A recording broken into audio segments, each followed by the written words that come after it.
성령이라는 말이 혹은 하나님을 왜 성령 하나님으로 우리가 고백하는지 우리가 한번 생각해보는 시간을 가졌으면 좋겠습니다. 사실 우리는 말에 익숙합니다. 그죠? 말하는 것, 말을 듣는 것, 글을 읽고 쓰는 것에 익숙합니다. 그래서 우리가 어떤 사람과 정보를 주고받는다던가 혹은 감정을 주고받을 때 우리는 주로 말을 혹은 글을 사용합니다.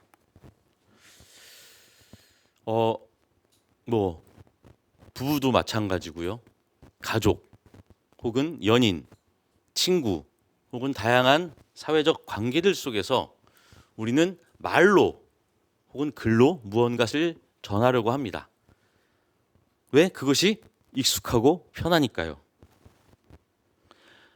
우리가 이렇게 잘 생각해 보면 우리는 다 말로 살아가고 있습니다. 그죠? 내가 지금 혼자 머릿속에서 오늘 목사님 머리 스타일이 바뀌었네? 혹은 오늘 교회 꽃꽂이가 예쁘네? 혹은 덥나? 춥나? 이런 생각들을 지금 막 떠올리실 텐데요. 뭘로 생각을 하죠? 말로 합니다. 우리는 생각보다 이 말, 글자에 상당히 매여서 살아갑니다. 그래서 어떤 학자는 언어를 이해하지 못하면 인간을 이해하지 못한다. 인간 존재 자체를 언어라는 틀로 이해하려고 하는 철학자도 있었습니다. 말과 글, 우리한테는 좀 어떤 의미에서는 우리의 존재와 좀 거리가 멀어져 있는 것처럼 느껴지긴 하지만 사실 생각해보면 아침에 일어나자마자 그리고 잠이 들 때까지 심지어는 꿈을 꾸면서도 우리는 말의 세계에서 살아가고 있다라고 해도 과언이 아닐 것 같습니다. 이 말과 글은 편리합니다. 그죠? 전달을 편리하게 해줘요. 내가 생각하는 거 말 한마디 던지면 찰떡같이 알아듣겠지. 내가 생각하고 있는 의견 글을 통해서 카톡을 통해서 문자를 통해서 보내면 찰떡같이 알아듣겠지. 혹은 내가 그동안 쌓아온 업적, 내가 그동안 축적해왔던 여러 가지 학문적인 결과물을 글로 써서 책으로 써서 내놓으면 다들 철떡같이 알아듣겠지라고 생각하지만 저도 그래서 말씀 나누기를 준비할 때 원고를 쓰고 원고를 가지고 고민을 하고 글자 하나하나에 문장 하나하나에 고민을 하지만 놀랍게도 우리가 글과 말로 전하는 건 100% 전달이 되지 않습니다. 그죠? 글과 말은 서로를 소통하기 위해서 우리가 사용하고 있지만 어떨 때 보면 오히려 이 글과 말이 우리의 소통을 방해하기도 합니다. 혹은 오해를 하게 만들기도 합니다. 왜 그럴까요? 저도 이제 거의 20년 넘게 부부 관계 생활을 하고 가족을 이루고 있지만 제가 말하는 것 왜 못 알아주지? 그러면서 결국 오해 때문에 그죠? 다투기도 하거나 내 아이들 왜 이렇게 아빠 마음을 몰라줘? 아빠가 이렇게 말 실수를 할 수도 있지 막 이러면서 그죠? 말 때문에 간혹 오해를 하고 싸우기도 합니다. 우리 공동체 안에서도 그렇죠. 말 한마디 때문에 우리가 서로에게 남기는 카톡이나 문자 그리고 무심코 건네는 말 한마디 때문에 아니면 아주 준비하고 정제된 말로 건넸지만 제대로 전해지지 않는 진심. 왜 그럴까요? 그건 바로 말이나 글이 갖고 있는 성격 때문이라고 말할 수 있겠습니다. 사실 말과 글은 우리가 생각한 것보다 훨씬 더 추상적입니다. 우리가 성서를 하나님의 말씀이다라고 고백하고 성서를 대하고 읽지만 우리가 이미 알다시피 누가 그 성서를 읽느냐, 어떤 위치에서, 어떤 상황에서, 어떤 관점과 마음으로 읽느냐에 따라 똑같은 성서의 내용은 누군가에게는 구원의 메시지, 사랑의 메시지가 되지만 누군가에게는 엄청난 무기가 됩니다. 그래서 우리가 하나님의 말씀, 하나님의 계시를 말할 때 늘 조심해야 하는 말이 아마 직접 계시라는 말이 아닐까 생각이 듭니다. 우리는 성서를 통해 혹은 무언가 메시지를 통해 혹은 심한 경우 교회에서 목사의 설교를 통해 하나님의 말씀을 직접 듣는다라고 말하지만 그건 사실 엄청난 오해입니다. 아무리 우리가 성서라는 딱 손에 잡히는 글을 읽어도 눈앞에서 직접 대면하고 있는 목사가 하나님의 말씀을 대언한다고 해도 성서와 우리 그리고 화자와 청중 사이에 이 거리는 생각보다 어마어마하게 길기 때문입니다. 제가 지금 이렇게 말씀드려도 우리 교우님들 한 사람 한 사람 다 다르게 드립니다. 왜? 우리는 다 각자 다른 필터를 갖고 있기 때문이죠. 그래서 우리는 그 추상적인 말과 글을 그래도 어떻게 해서든 전달하고 이해하기 쉽도록 만들기 위해서 서로 약속을 합니다. 그래서 만든 것이 이름표죠. 우리가 마치 한 개인이 이름을 갖고 서로에게 안녕하세요, 저 박지영입니다 라고 하면서 자신을 소개하는 것처럼 우리가 머릿속에서 추상적으로 관념적으로 막 생각하는 것들을 하나의 이름표를 붙여서 서로 전달하기 쉽게 만든 것이 있습니다. 그걸 소위 개념이라고 부르죠. 개념이란 말이 어렵게 들리지만 그겁니다. 어떤 우리가 갖고 있는 생각을 전달하기 위해서 그것을 함축적으로 압축적으로 표현할 수 있는 이름표라고 생각하시면 되겠습니다. 그래서 우리는 그 개념이라는 것을 도구로 또 말과 글을 전합니다. 그리고 그것을 가지고 마치 약속된 거니 다 철떡같이 알아듣겠지? 혹은 그것을 전하는 사람이 이 개념을 표현하는 내 말이 그 모든 진리와 핵심을 다 담고 있어라고 착각하면서 전합니다. 그래서 마치 그 개념을 잘 알고 있으면 모든 그 개념에 대해서 그 생각에 대해서 모든 것을 다 안다라고 착각하기도 하고요. 그것을 듣는 사람도 모든 것을 다 안다라고 착각하기 쉽습니다. 하지만 그것은 모두 우리 상상의 산물이고요. 모든 것을 담아낼 수 없는 인간이 만들어낸 산물입니다. 아무리 우리가 말이나 글 혹은 그 개념 안에 모든 것을 담아내려고 노력을 해도 제대로 표현할 수 없는 것처럼 우리가 사용하는 말과 글, 개념은 늘 한계에 부딪힐 수밖에 없습니다. 사랑한다는 말을 아무리 많이 해도 그죠? 행동에서 그것이 보여지지 않으면 그 말은 거짓입니다.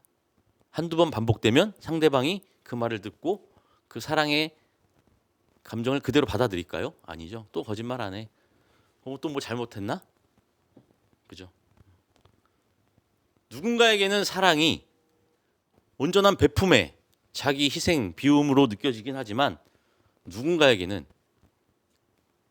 집착이고 혹은 요즘 이제 흔히 스토킹이라 그러죠. 폭력이 될 수도 있습니다. 그 말인즉슨 말로는 전할 수 있는 한계가 있기 때문이죠. 불행히도 우리가 공동체를 이루고 있는 우리 기독교, 그리스도교는 언제부턴가 말의 종교가 되어버렸습니다. 우리 작금의 우리 개신교뿐만 아니라 우리 기독교 전체의 모습을 보면 삶의 실천은 쏙 빠지고 율법, 교리, 권위 이런 것들의 가식만 남아있는 형식적인 종교가 되어버렸습니다. 하지만 예수께서는 그 말에 묶여서 죽어가는 옛 종교를 허물고 다시 새로운 하나님 나라의 가르침을 전하고자 하셨던 분입니다. 그리고 그리스도인들은 말 그대로 그 그리스도의 가르침을 그냥 말과 글에서 머무는 것이 아니라 실제 삶과 행동을 통해서 드러내고자 모였던 공동체였습니다.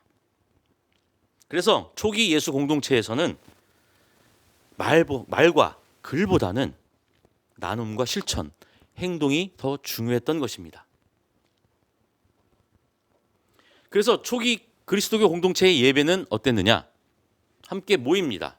일터에서, 가정에서 일 끝나고 함께 모여서 누군가가 그 누군가는 예수의 기억을, 예수에 대한 가르침을 기억하고 있는 누군가가 와서 때로는 사도, 때로는 사도의 제자라고 할 수 있겠죠. 흔히 사도의 역할을 하는 사람들이 와서 예수에 대한 기억을 짧게 나눕니다. 그리고 나서 뭘 할까요?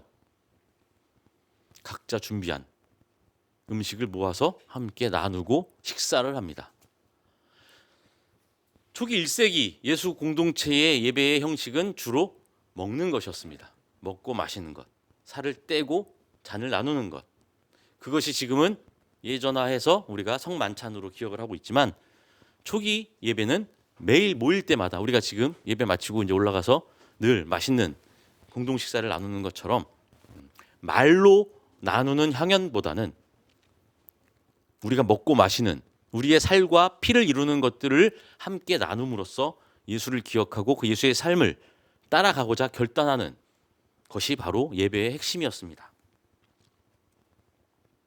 그래서 그들이 나누었던 말과 글은 아주 최소한의 것이었습니다.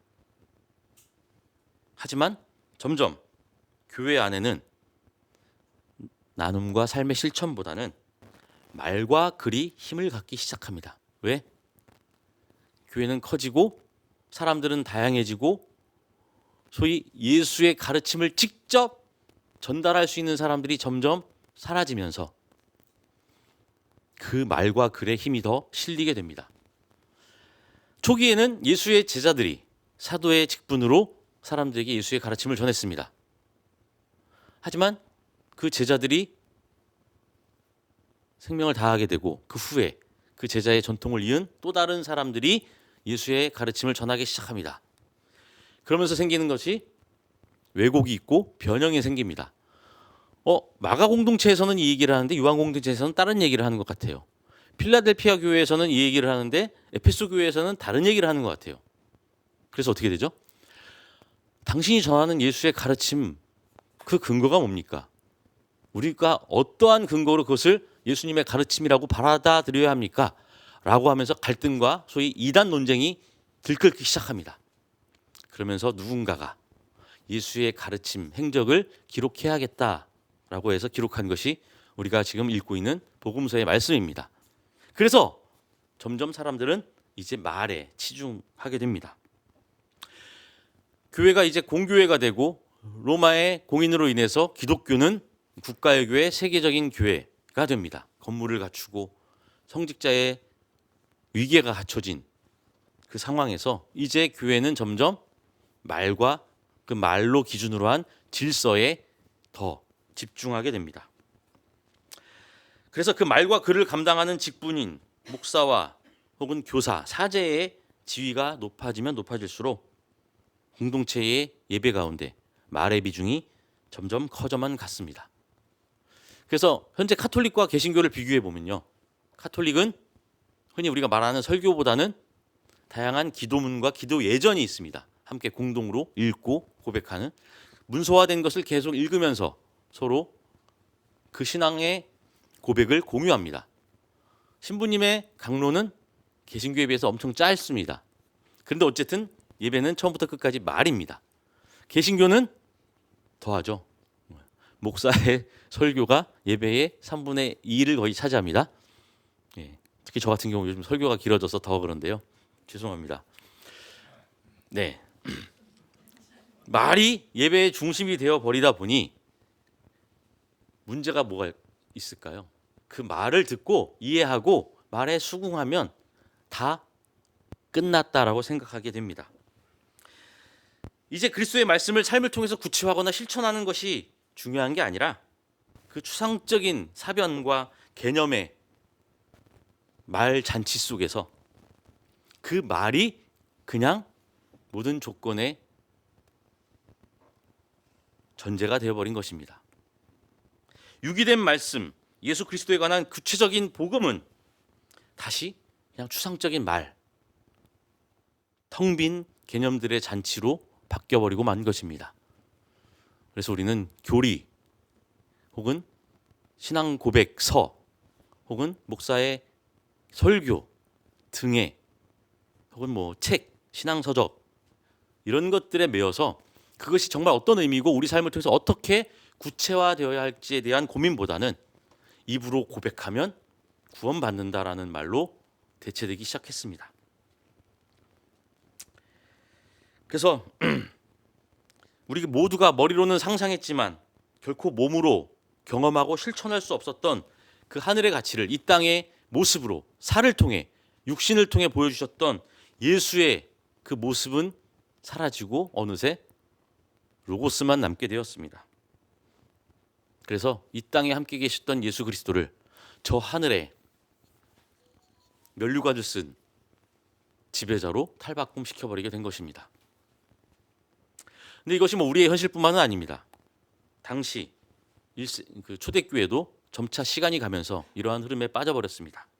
오늘 우리가 함께 읽었던 요한복음, 그 요한 공동체가 처했던 현실 또한 비슷했다라고 할 수 있습니다. 어느 때보다도 말과 글 잔치가 풍성했던 시대가 그리스 로마 시대입니다. 노예에 의해서 모든 경제 활동이 충족이 되고 소위 시민들은 상류층들은 지배층들은 먹고 살기 편안히 머리로 생각하고 사고하는 것을 즐겨했습니다. 그래서 발달한 것이 그리스 철학이죠. 요한 공동체가 몸 담았던 그 시대도 마찬가지로 로마가 그 그리스의 헬레니즘 문명을 그대로 수용해서 그 유행이 퍼져나갔던 시대였습니다. 로마의 귀족들, 로마의 시민들은 먹고 살기 좋으니 온갖 사변과 사념에 갇혀서 물론 긍정적인 면도 있습니다. 그래서 인류의 철학과 사상이 발전한 것도 있지만 어쩌면 이 교회도 그 흐름에 맞춰 말의 잔치에 빠져버리게 된 것이 아닌가 생각해 봅니다. 그래서 그 위기의식이 요한 공동체 안에서 싹트기 시작합니다. 그래서 요한복음은 예수 초기 공동체들이 공통적으로 반복하고 말하던 예수의 행적보다는 그 예수의 삶이 드러내는 의미를 우리가 어떻게 받아들이고 해석해야 하는가에 더 집중해서 예수님의 말씀을 기록하고 있습니다. 그리고 그들이 씨름에서 얻은 결과가 바로 유기된 말씀, 성육신 신앙입니다. 인간의 모습으로 오신 하나님에 대한 그 성육신의 신앙 고백, 그것이 요한 공동체에게 가장 중요한 핵심이었던 것입니다. 그들이 고백한 그리스도는 그저 일반적인 의미로서의 하나님의 아들이 아니었습니다. 사실 하나님이라는 말을 신으로 바꾸면 그 당시에는 황제나 영웅들은 다 신의 아들들이었습니다. 하지만 예수 그리스도는 그러한 의미의 신의 아들이 아니다라고 항변하고 싶었던 것입니다. 단순히 하나님의 계명과 명령을 따라서 순종하고 반복하는 그런 수동적인 아들이 아니라 예수께서는 하나님을 직접 인간의 모습으로 실천하시고 보여주신 그런 하나님의 아들이다라는 것을 드러내고 싶었던 것입니다. 그래서 요한복음에서 선포하는 예수 그리스도는 저 추상의 하늘의 존재가 아닌 이 땅에 몸을 입고 우리와 똑같은 육으로 오신, 하지만 육의 모습으로 하늘의 것을 직접 보여주신 인간이 되신 하나님이라는 표현으로 예수님을 전한 것입니다. 그리고 지금 요한복음 저자는 우리에게 그 믿음을 머리로는 듣고 눈으로는 읽고 있지만 거기에만 머물지 말고 우리의 몸으로, 우리의 삶으로 이 땅에서 구체적으로 경험하고 실천하라고 독려하고 있는 것입니다.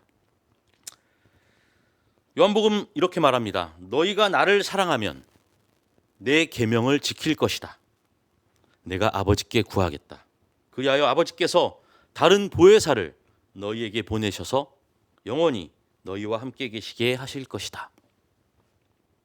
예수께서는 뭐라고 말씀하시는 것일까요? 이것은 바로 사랑한다면, 나를 정말 사랑한다면 그냥 듣고 이해하는 것에만 머물지 말고 실천해. 계명을 몸소 실천하라라고 말하고 있는 것입니다. 예수를 사랑한다면 예수께서 행동한 대로 행동해야 하고 예수가 말한 대로 우리도 말해야 한다라고 말씀하고 있는 것입니다. 마치 예수 자신이 하는 말과 행동이 하나님의 말과 행동 그 자체이기 때문에 하나님을 아버지라고 부르는 것처럼 우리도 예수를 사랑한다면, 하나님을 아버지라고 부른다면 예수께서 하신 대로, 말한 대로 실천하라고 하는 것입니다. 우리가 하는 말과 행동이 예수의 말과 행동과 일치됨을 자각하고 또 그것을 듣고 보는 사람들을 통해 그것이 인정되면 그것이 진정 우리가 하나님의 자녀가 되는 것이다라고 오늘 말씀하고 계신 것입니다. 우리가 예수 그리스도를 통해 예수를 하나님의 아들 그리스도다라고 고백하는 것 또한 마찬가지입니다. 인간의 모습으로 오신 예수의 말과 행동이 하나님의 말과 행동과 하나님의 뜻과 의지와 일치함을 우리가 깨닫고 경험했기 때문에 우리는 예수께서 부활하셨고 그가 하나님의 아들이요 메시아 그리스도다라는 사실을 고백하게 된 것이기 때문입니다. 자, 여기서 중요한 것은 보혜사입니다.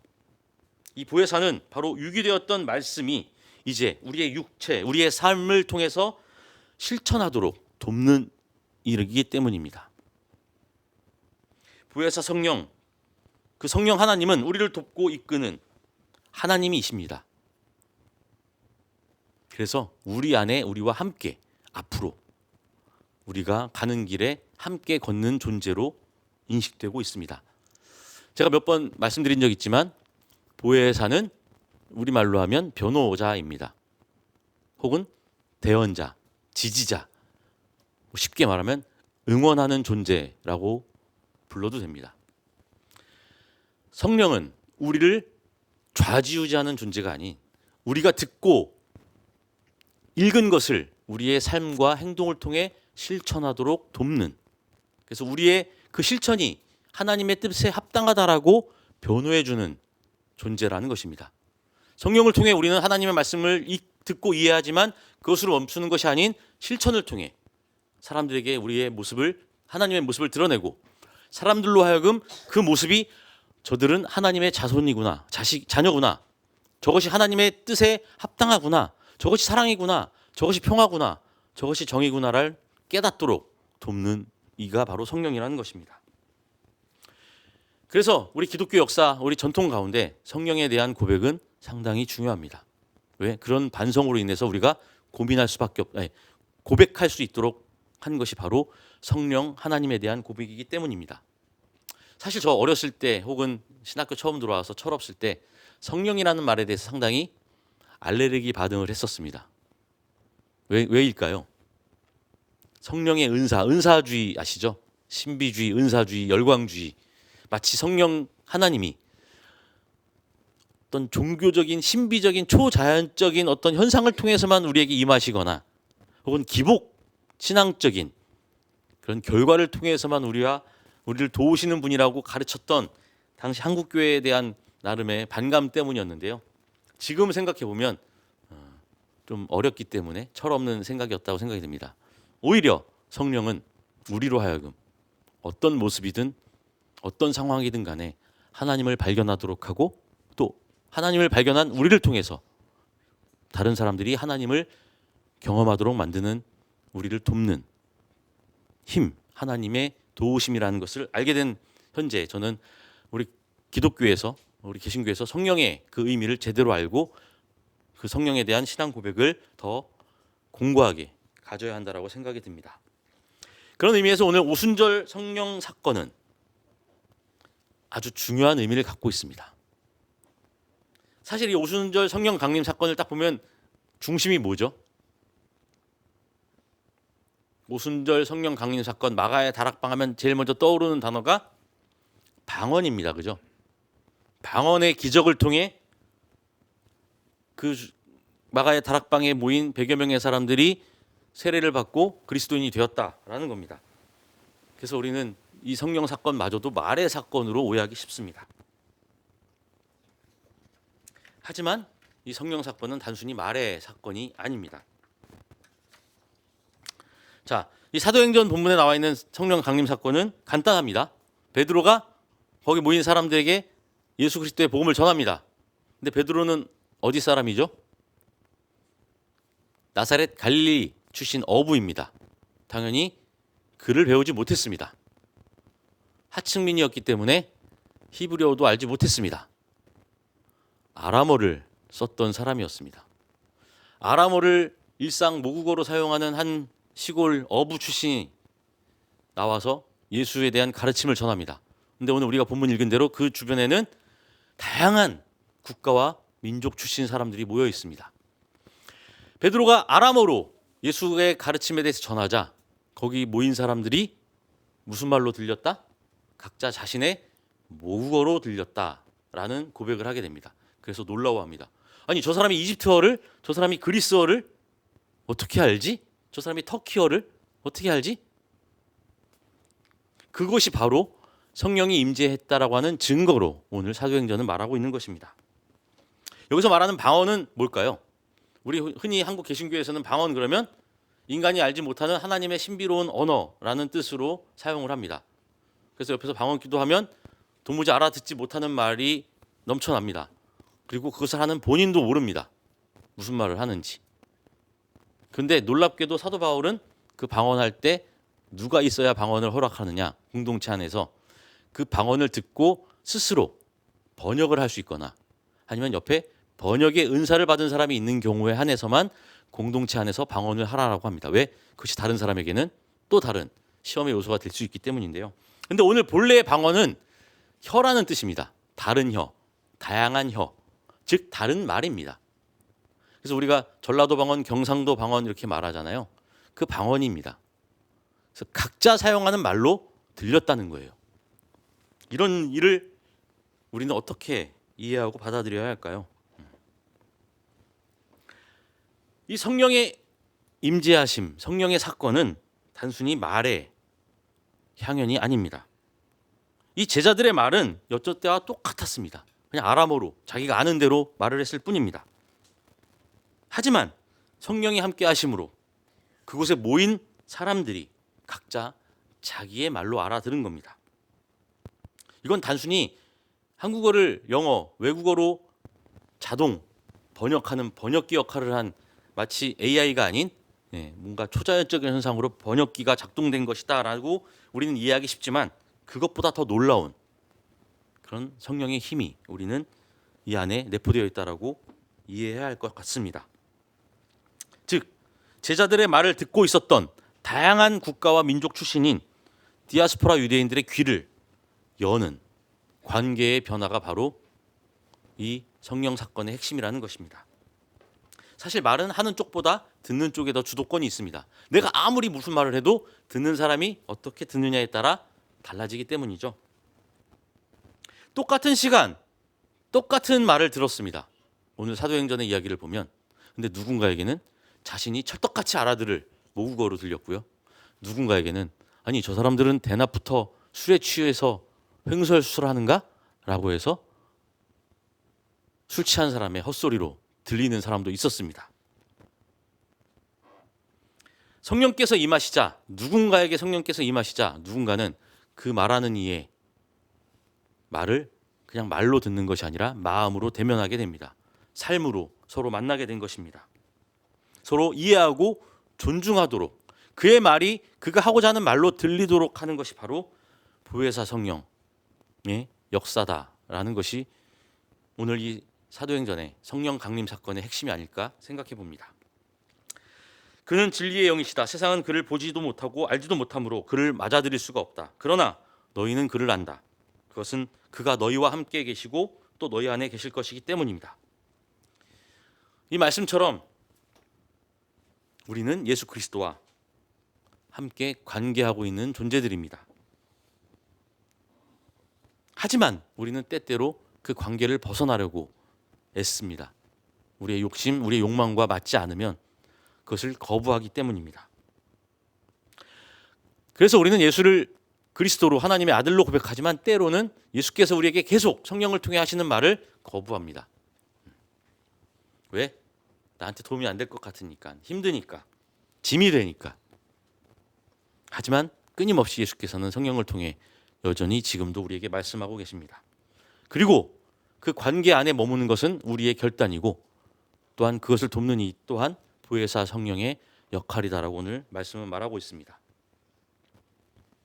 우리가 서로 아무리 많은 말들을 주고받아도 사실 서로의 존재와 그 삶을 온전히 이해하고 나누고 포용하지 않으면 우리가 나누는 대화는 사실 허공에 머물 뿐입니다. 오히려 그 대화는 상대방에게 상처를 주는 말뿐이 되지 못합니다.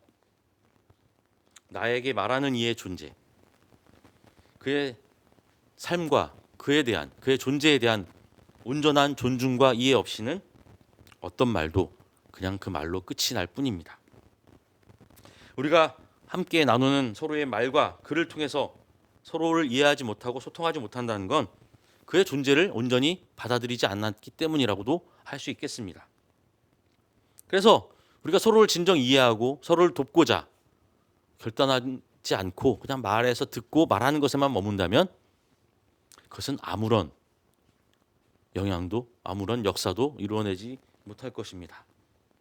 오히려 서로를 찢고 찌르는 창과 칼이 될 뿐입니다. 이것은 하나님의 말씀을 받아들이는 우리에게서도 마찬가지입니다. 이렇게 말합니다. 하나님의 영으로 인도함을 받은 사람은 누구나 다 하나님의 자녀입니다. 여러분은 또다시 두려움에 빠뜨리는 종살이의 영을 받은 것이 아니라 자녀로 삼으시는 영을 받았습니다. 그래서 우리는 그 영으로 하나님을 아빠 아버지라고 부릅니다. 바로 그때 그 성령이 우리의 영과 함께 우리가 하나님의 자녀임을 증언하십니다. 자녀이면 상속자이기도 합니다. 우리가 그리스도와 함께 영광을 받으려고 그와 함께 고난을 받으면 우리는 하나님이 정하신 상속자요 그리스도와 더불어 공동 상속자입니다. 이제 우리는 서로를 인정하고 서로를 이해하고 포용할 때 그래서 서로의 말이 공중에 흩어지는 그저 말의 잔치가 아니라 우리의 삶과 우리의 행동과 우리의 결단을 통해서 실현될 때 그 결단 안에서 우리는 비로소 성령의 도우심을 깨닫게 되고 그것을 통해 우리는 온전히 하나님의 자녀, 하나님의 상속자가 됨을 깨닫게 될 것입니다. 상속자라는 것은 어떤 의미일까요? 단순히 자녀가 아닙니다. 상속자라는 것은 상속을 받아서 그 권리를 누리는 것에 그치는 것이 아니라 그 상속을 통해 상속을 준 부모의 정신과 그 삶을 계승하고 그에게 받은 재산을 잘 관리해서 그것이 끊어지지 않도록 이어가는 사람들입니다. 우리가 하나님의 상속자라는 것은 예수께서 하나님의 아들인 것처럼 우리 또한 하나님의 자녀가 되어야 한다는 것이고요. 그것은 우리가 그냥 말로 멈추는 것이 아니라 성령이 우리에게 함께 하시는 것을 깨닫고 그 안에서 그 힘으로 우리가 함께 서로를 이해하고 포용함으로써 그리고 그것을 통해 그 말들을 온전히 실천하고 그 실천과 행동을 통해서 우리가 다시 역으로 서로가 하나임을 깨닫도록 하는 것. 그리고 세상이 우리를 보고 저들은 하나님의 자녀구다라는 것을 인정하도록 하는 것이 바로 우리가 하나님의 상속자가 되는 길. 그리고 우리에게 끊임없이 지혜의 말씀을 속삭이시는 성령 하나님을 따르는 길이 바로 그것이 아닐까 생각이 듭니다. 우리가 지금 교회 합병 통합을 위해서 여러 가지 준비하고 있고요. 여러 가지 이야기를 나누고 있습니다. 우리가 나누는 이야기들이 그냥 말의 잔치에서 멈추는 것이 아니라 우리의 결단과 행동으로 우리가 함께 만들어 나가고 함께 실천하는 그런 과정이 되었으면 좋겠습니다. 그리고 마찬가지로 우리가 교회 안에서만 입으로 고백하고 눈으로 귀로 듣는 데서 멈추지 않고 우리가 듣고 배우고 이해한 그 하나님의 말씀이 우리의 삶을 통해 이 세상으로 전파되어 그것이 사람들의 눈에서 하나님의 나라의 실현으로 확장으로 경험되고 인정되는 그러한 우리 듣고 향인 공동체의 삶과 행동이 되기를 또한 간절히 바랍니다. 이 시간 우리가 성령님이 우리와 함께 하심을 꼭 잊지 않으시고 그 보혜사의 도움과 힘을 통해 더욱 힘을 얻는 우리 듣고 향인 공동체가 되기를 간절히 바랍니다. 잠시 침묵으로 기도하겠습니다.